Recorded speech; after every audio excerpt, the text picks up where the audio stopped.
ఎన్నికలు వచ్చినప్పుడు హామీలు గుప్పించడం, అధికారంలోకి వచ్చాక మొండి చేయి చూపించడం హస్తం పార్టీకి అలవాటుగా మారిందన్నారు మాజీ మంత్రి హరీష్ రావు.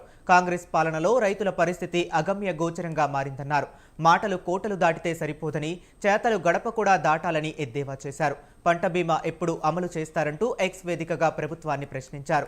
4 సీజన్లుగా పంట బీమా అమలు చేయట్లేదని, ప్రభుత్వానికి నిజంగా చిత్తశుద్ధి ఉంటే ఇప్పటికైనా బీమా అమలు చేసి రైతులను ఆదుకోవాలని సూచించారు.